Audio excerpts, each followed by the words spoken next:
Fala pessoal, seja bem-vindo ao canal da BitGet, Guiteles na área, e vamos lá para mais uma quarta-feira, onde eu vou trazer uma análise on-chain para você. E na análise on-chain de hoje, a gente vai falar que não vai ter Bitcoin para todo mundo nesse próximo ciclo que a gente está iniciando. Na verdade, é um ciclo que a gente já começou em janeiro e que lá para 2025 a gente vai ter um all-time high. Não vai ter Bitcoin para todo mundo. E eu vou te explicar isso através de dados. Eu vou mostrar para você que hoje a quantidade de Bitcoins que a gente tem na prateleira disponíveis a vendas é bem menor do que a gente teve no ciclo passado, do que a gente teve em 2018.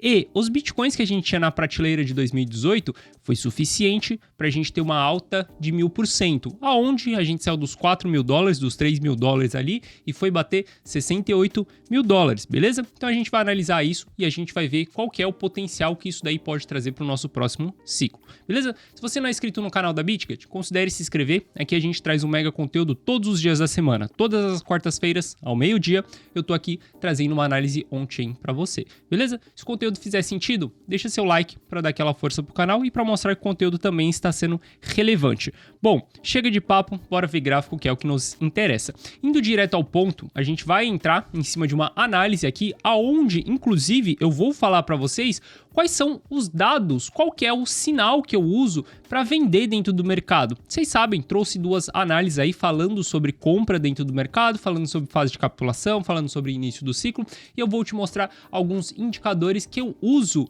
para realizar venda no mercado, para simplesmente sair do mercado. Talvez você começou a me conhecer agora aqui no canal da BitGet, mas eu já sou um analista profissional há um determinado tempo e, por exemplo, eu saí do mercado, eu estava 100% vendido quando o BTC perdeu $52 mil. Eu fiquei fora durante o bear market inteiro e eu comecei as minhas recompras nos $22 mil, beleza? Então, com a análise on-chain, eu consigo sim identificar as regiões de topo e eu consigo sim identificar as regiões de fundo, beleza? E bom, o que a gente vai falar aqui nesse gráfico é sobre o saldo de bitcoins dentro das exchanges. Olha só, essa linha laranja que a gente tem aqui é exatamente a porcentagem dos bitcoins que estão nas exchanges. Se a gente olhar aqui, a gente vai ver que a gente bateu uma máxima nos bitcoins dentro das exchanges, que foi exatamente no crash de 2020. Quando a gente teve o crash de 2020, a gente chegou a ter 3 milhões e 200 bitcoins dentro das corretoras, 3 milhões e 200 bitcoins na prateleira. A gente sabe que hoje minerado a gente tem 19 milhões e alguma coisa. Supply máximo vai ser 21 milhões. 19 milhões já é muita coisa, a gente já está quase no final já desse supply e a gente vê que simplesmente 3 milhões estavam nas corretoras quando a gente teve o crash ali de 2020. E olha que louco, cara, se a gente olhar para o patamar que nós estamos hoje, durante todo o nosso bear market, a gente veio tirando bitcoins das prateleiras, das exchanges. Por que que isso veio acontecendo? Porque as pessoas começaram a holdar o ativo. E eu vou mostrar para vocês através de dados que as pessoas estão holdando o ativo. Se a gente olhar para o patamar que nós estamos hoje na prateleira a gente tem 2 milhões e 300 bitcoins, ou seja, 1 milhão de bitcoins. A gente está falando aí que, cara, de mais de 30% dos bitcoins saíram das corretoras de 2020 para cá. Se a gente tinha 3 milhões e 200, hoje a gente tem 2 milhões e 300, matemática pode estar errada, mas você pode fazer esse cálculo aí na sua casa. Simplesmente a gente teve uma saída de 30% dos bitcoins das corretoras de 2020 para cá. Olha só que esse patamar aqui, ó, tracei uma linha preta aqui, ó. Esse patamar é o mesmo patamar que a gente tinha no começo de 2018.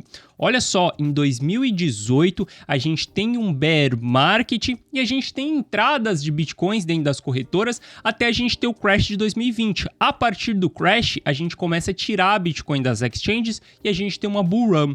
Olha que louco, antes da gente iniciar uma bull run, a gente já tá tendo uma saída de bitcoins das exchanges e não tá tendo uma entrada como a gente teve em 2018. O que que isso significa para mim? Significa que o que a gente construiu durante todo esse bear market de 2022, cara, todas as narrativas que foram criadas em cima disso, Luna Foundation quebrando, stablecoin pode não ser uma stablecoin. 3AC quebrando, deixar os fundos através de terceiros pode não ser uma boa. FTX quebrando, deixar os nossos saldos de ativos dentro das corretoras, talvez pode ser uma péssima, pode não ser uma boa. Ou seja, toda a narrativa que a gente construiu durante o bear market criou exatamente um medo nas pessoas de deixarem os seus ativos nas corretoras. Esse fato da gente ter esse medo de deixar os ativos nas corretoras é algo muito interessante, porque saca só, é muito mais difícil você vender o seu ativo se ele estiver na sua carteira e não se ele estiver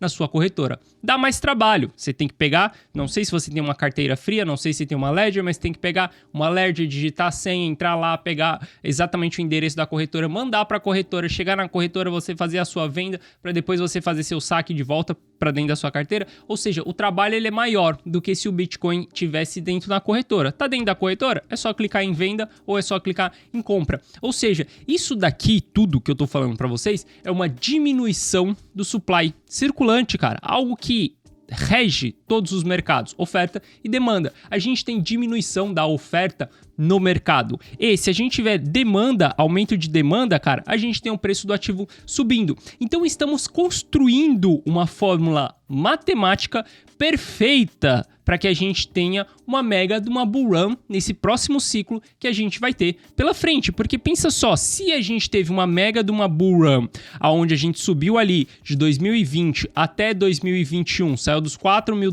foi parar ali nos $60 mil, e a gente tá falando que tinha que a gente tinha 3,2 bilhões de bitcoins dentro das corretoras, o que será que pode acontecer nesse próximo ciclo com 30% menos desse supply disponível para vendas, para negociações? E olha só, isso que eu falo com vocês das corretoras é exatamente a oferta do ativo dentro do mercado. E se a gente olhar para a demanda do ativo, estou olhando para novos endereços criados diário dentro da rede do Bitcoin. Se a gente olhar para novos endereços criados dentro da rede do Bitcoin, olha só, hoje diariamente a gente tem cerca de 430 mil novos endereços sendo criados. Se a gente olhar isso daqui, na verdade eu estou num gráfico diário aqui, eu estou num gráfico semanal. Só deixa eu ver se eu estou num gráfico semanal. Estou num gráfico semanal aqui, então a gente está olhando para semana. Mais ou menos ali a gente tem 430 mil novos endereços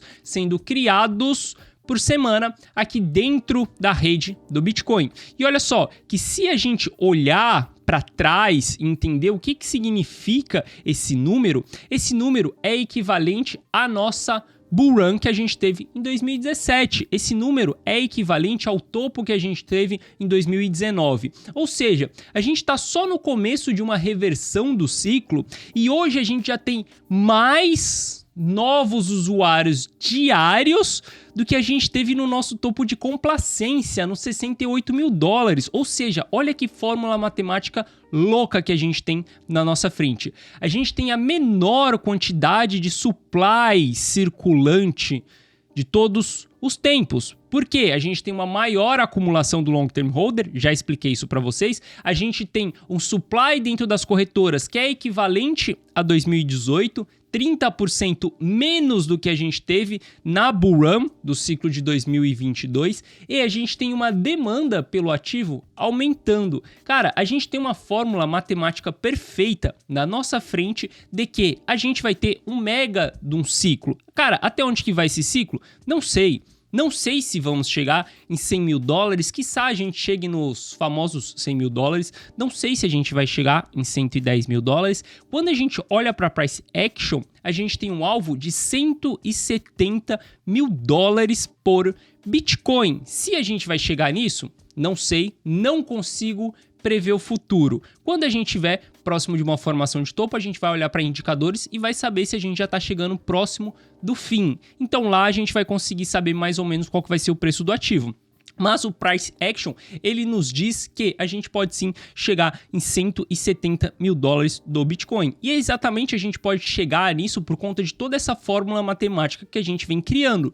Diminuição do supply, aumento da demanda do ativo, A gente só precisa de tempo para o nosso ciclo acontecer, beleza? E olha só, por que eu falo com vocês que a gente está tendo recordes? Por que eu falo para vocês que a gente está tendo a menor quantidade de supply circulante? Se eu olhar para a idade dos bitcoins que temos em circulação, dos 19 milhões que a gente tem, olha isso daqui. A gente está batendo recordes de bitcoins acima de um ano. Isso daqui significa que as pessoas estão segurando o Bitcoin na sua carteira há mais de um ano. E a gente pode brincar com essas métricas, a gente pode olhar para mais de 2 anos. Se a gente olhar para mais de 2 anos, a gente está batendo all time high. Significa que hoje temos mais bitcoins com mais de 2 anos do que em toda a história do Bitcoin. Se a gente olhar para outras métricas há mais de 3 anos, a gente vai ver que a gente também está batendo all time high. A gente tem a maior quantidade de Bitcoins com mais de 3 anos de toda a história do Bitcoin. E se a gente olhar para mais de 5 anos, a gente vai ver que também estamos batendo all time high, só que eu não gosto de olhar para mais de 5 anos, porque a gente começa a entrar em categorias de moedas perdidas. Cara, a gente tem targets para você entender se o cara é um investidor de curto prazo, se o cara é um investidor de longo prazo. E quando a gente começa a olhar para 5 anos ali, a gente já está olhando para probabilidades da pessoa ter perdido acesso à sua chave privada, ter perdido acesso àqueles seus bitcoins. Então eu não considero muito moedas acima de 5 anos.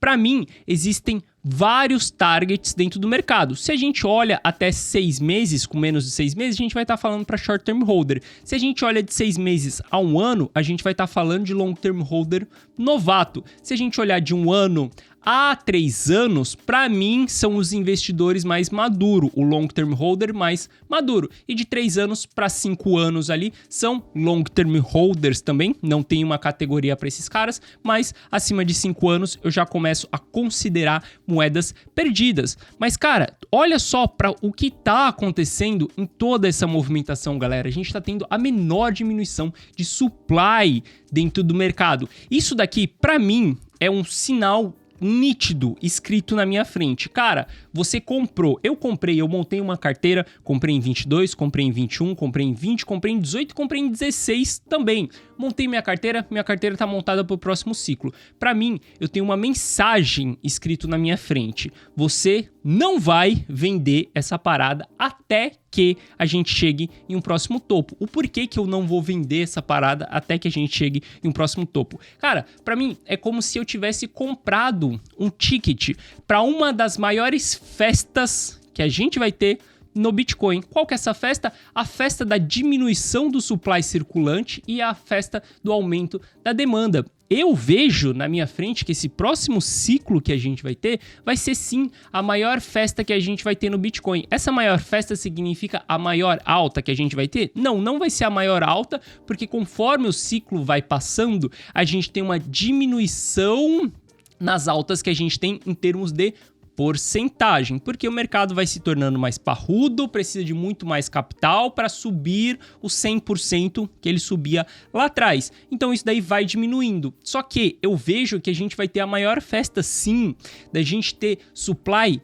squeeze. Supply squeeze é a falta de Bitcoin para as pessoas que querem comprar. Se não tem Bitcoin para as pessoas comprar, elas vão ter que pagar mais caro, porque quem quiser vender vai querer vender por preços muito mais caros. Por exemplo, eu, cara, comprei em 16 mil dólares, não tenho interesse nenhum em vender em 30 mil dólares. Tô num jogo de ciclo de mercado. Vou começar a vender quando a gente tiver sinais de venda dentro do mercado. Para mim, esses sinais vão acontecer lá para 2025. Vamos ver se realmente vai ser essa data. E quais são esses sinais? É exatamente alguns indicadores que eu queria mostrar para vocês, que é indicadores que me ajudam a tomar decisões de venda dentro do mercado.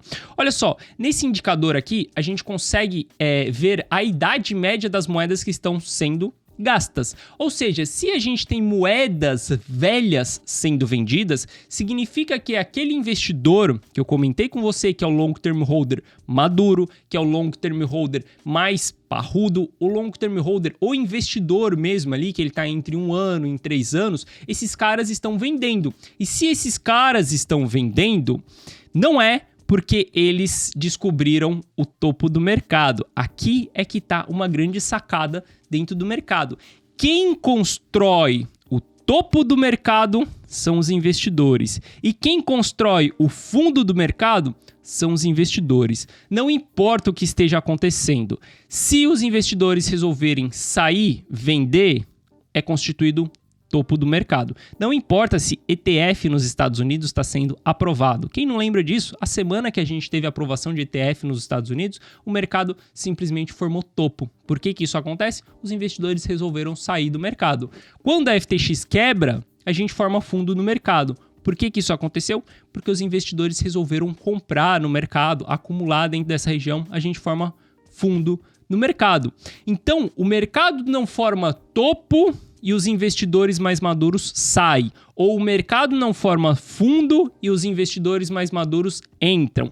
Os investidores mais maduros formam o topo e os investidores mais maduros formam o fundo. O que eu quero dizer com isso? Que quando a gente vê essas barras vermelhas aqui, significa que moedas antigas estão sendo vendidas. Se moedas antigas estão sendo vendidas, a gente tem um investidor mais maduro, o investidor de longo prazo distribuindo e o investidor de longo prazo vendendo. Se ele está vendendo, o mercado ele pode até subir um pouco mais por conta de euforia, por conta de novos entrantes, mas ele não vai conseguir subir muito mais durante muito mais tempo, porque maior parte dos investidores eles saem do mercado e esse tipo de pressão de venda o mercado não consegue absorver durante muito tempo. Então, olha só, de tudo que eu comprei nos 20, nos 22, nos 21, nos 20, nos 18 e nos 16, eu só vou ter interesse em começar a vender quando os investidores de longo prazo estiverem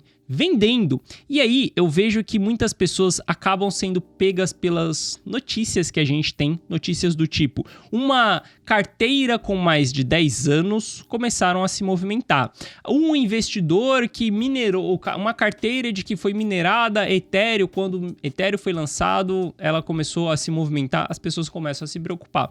Olha só, se a gente puxar exatamente as moedas, a gente tem vendas de moedas o tempo inteiro, de moedas antigas sendo vendidas o tempo inteiro. E esse gráfico aqui, ó, ele me mostra aonde que está as vendas do long term holder. Eu me preocupo exatamente com o long term holder. Se a gente olhar nesse momento, quem é que está vendendo o long term holder que está vendendo? São vendas pequenas que a gente tem dentro do mercado, mas se a gente olhar para os long term holders que a gente está vendo vender, a gente tem dois long term holders vendendo. Os long term holders que compraram BTC, cara, desde os $6.000 ali, dos $5.000, que foi exatamente o fundo do ciclo passado, ou seja, os caras que compraram em 2018, eles realizarem lucro agora, tá tudo bem, porque a gente não tem tanto supply na mão desses caras. A maior parte do supply está concentrado nesse ciclo que a gente está. Como que eu sei que maior parte do supply está concentrado nesse ciclo que nós estamos? São essas barras roxas aqui. Essas barras roxas são o supply do long term holder que foi comprado nesse ciclo. Aonde que o long term holder comprou nesse ciclo? Cara, long term holder está comprando nesse ciclo dos $23.000 até os $16.000. A maior quantidade do supply na mão do long term holder, ela tá exatamente nos $17.000. Mas o que eu quero mostrar para vocês aqui é exatamente que o long term holder que vende nesse momento, cara, é super pouco, porque são os caras que compraram em 2018 ou são os long term holders novato, os caras que compraram topo do mercado, compraram 59, compraram ali 52, compraram os 40, compraram os $36.000. Ou seja, hoje, nesse momento, a gente não tem pressão de venda nenhuma dos investidores desse ciclo. Os investidores que aportaram, que acumularam, exatamente pensando no próximo ciclo. Então, olhar para isso é um fato de que a gente não está tendo pressão de venda nesse momento.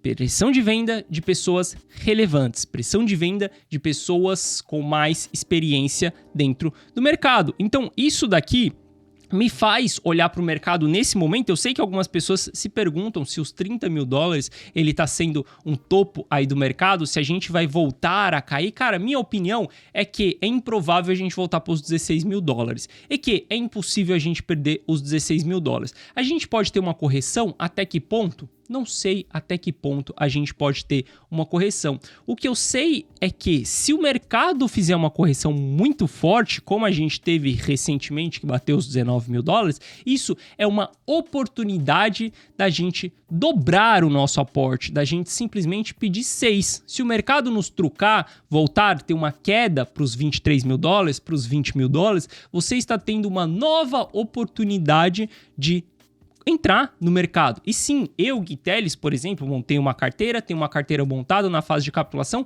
Caso a gente volte o mercado para a região, para os patamares dos 20 mil dólares, cara, eu simplesmente vou pedir 6 para o mercado. Sim, vou dobrar a minha posição dentro do mercado, porque toda essa movimentação que a gente está tendo, cara, é impossível eu ficar de fora dessa movimentação. E, obviamente, essa movimentação, expliquei no vídeo passado para vocês que é uma movimentação que ela leva alguns anos. Eu gosto de comprar na baixa e vender na alta. Para isso, eu posso passar 3 anos, 2 anos ou 4 anos ali esperando a alta acontecer. E tá tudo bem. Passei um ano fora do mercado, um ano durante o bear market. Vendi em 52, voltei a comprar lá nos 22, tá tudo bem, fiquei um ano fora do mercado. E agora, para mim, é o time de eu ficar uns 2 anos exposto dentro do mercado, sem querer vender. Por que sem querer vender? Porque a gente não tem sinais nenhum de vendas nesse momento. Eu ia comentar com vocês sobre carteiras, como que a gente faz para analisar saldo de carteiras, tá? Porque tem muita gente que analisa isso daqui da maneira errada,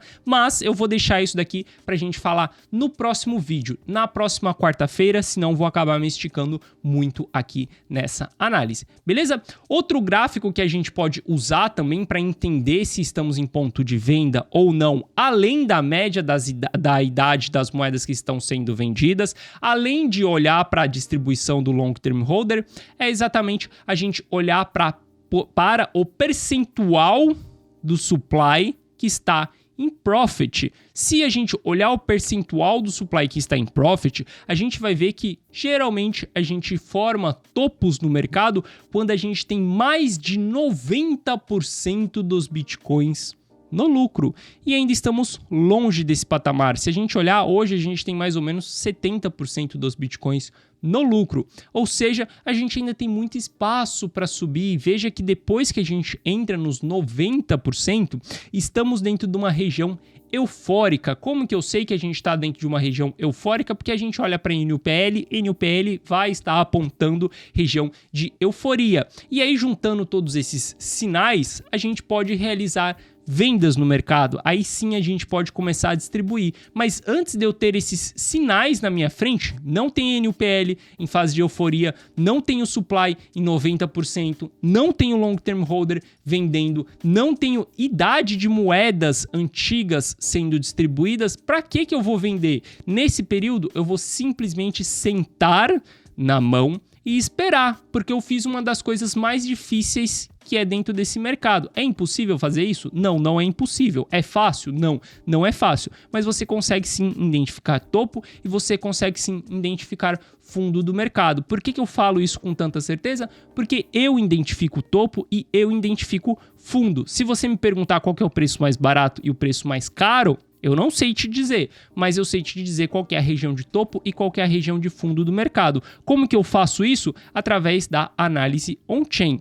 E bom, só dando um recado rápido aqui para vocês, abaixo desse vídeo, na descrição, senão o Fernando vai me matar, mas tem um link aqui na descrição da corretora BitGet. Se você clicar nesse link e abrir a sua conta, você vai ter 50% de desconto nas suas taxas, ou seja, 50% das taxas que forem gastas ali dentro da corretora. Se você não sabe, cada transação que você faz, você paga um percentual para a corretora. 50% daquilo que você gastar vai ser estornado para sua conta, beleza? Se tiver qualquer dúvida, só deixar nos comentários aqui, só falar com o Fernando, Fernando, o Gui me falou que a gente tem 50% de desconto nas taxas, beleza? Preciso dar esse recado para vocês, senão eu esqueço. Eu começo a falar de métricas aqui, eu abro métricas na minha frente e não consigo parar de falar, beleza? Então link na descrição. E pra gente finalizar, o que eu queria falar com vocês? Eu queria falar sobre o nosso relógio suíço do Bitcoin. O que seria esse relógio suíço do Bitcoin? Cara, não sei sei se você sabe, mas os melhores relógios que a gente tem, eles são construídos na Suíça. E esses relógios, geralmente, eles são construídos de forma artesanal, de forma manual mesmo. As pecinhas, cara, minúsculas e precisas demais. O que seria esse relógio suíço? O nosso halve. O ciclo do Bitcoin, ele é extremamente claro. Ele funciona do mesmo jeito todas as vezes, desde quando a gente teve a nossa criação do Bitcoin. E o que seria esse ciclo? Cara, seria exatamente a gente ter uma bull run depois que a gente tem o nosso halve. Essas linhas brancas aqui, ó, que vocês estão vendo, são exatamente a data do halve. Primeiro halve que a gente tem, bull run. Segundo halve que a gente tem, bull run. Terceiro halve que a gente tem, bull run. Antes da bull run, a gente está em bull market, tá? Tem uma diferença entre bull market e bull run. São duas fases dos ciclos diferentes. Olha só como que a história, ela é a mesma. A gente bate fundo no mercado mais ou menos com 500 dias antes do halve, lá em 2015, lá em 2018 e a gente bate fundo também em 2022. Olha quem está chegando na nossa frente, exatamente o halve, mais ou menos ali dia 14 de abril de 2024. Depois dessa data aqui, historicamente, a gente vai ter a nossa bull run. O que seria essa bull run? Simplesmente o mercado subir de forma irracional, sem pullback, simplesmente RSI com divergência, tudo com divergência, porrando para cima. Nesse momento, a gente tem que usar os dados on-chain para a gente conseguir identificar o topo. E ainda não aconteceu o halve. Se ainda não aconteceu o halve, que é o nosso relógio suíço, se o long term holder segue acumulando, se a gente tem diminuição do supply nas corretoras, se a gente não tem vendas de moedas antigas dentro do mercado, se a gente não tem 90% do supply do lucro, cara, por que a gente vai pensar em venda nesse momento? Não faz sentido algum a gente vender. Você pode vender por ansiedade, você pode vender para você tentar tradear o ativo, mas saiba que se você vender para você tradear o ativo, você tem que ter um stop de recompra, porque senão a qualquer momento o mercado pode subir na sua frente e você ficar de fora dessa alta. Ou seja, o que eu quero dizer para vocês aqui é que, cara, a gente ainda está longe de entrar em pontos de venda. E tudo isso que eu tô falando para vocês é vestindo um chapéu de investidor, uma pessoa que tem paciência suficiente para comprar na baixa e para vender na alta. E no vídeo passado, vou deixar linkado aqui no card, eu explico para vocês por que eu gosto de investir no ciclo e qual que é o potencial de multiplicação que a gente tem se a gente investe no ciclo do mercado e não se a gente ficar tradando os ativos, beleza? Bom, então é isso, eu espero que você tenha gostado da nossa análise de hoje. Se você gostou, deixa seu like, se inscreve no canal da BitGet, estamos trazendo um mega conteúdo todos os dias da semana, tem notícia, tem análise de price action com o Fernando, tem análise comigo on-chain, a gente está fazendo um mega de um trabalho para ser a primeira corretora no Brasil a entregar esse tipo de conteúdo gratuito. Vocês não estão pagando nada por isso. E saiba que o meu tempo, ele é muito caro. Estou entregando ele de maneira gratuita aqui para vocês no YouTube. Beleza? Bom, então é isso, galera. Qualquer dúvida, só deixar nos comentários. Quarta-feira que vem, ao meio-dia, tô aqui de volta também. Forte abraço, até mais e eu te vejo na quarta-feira que vem. Valeu!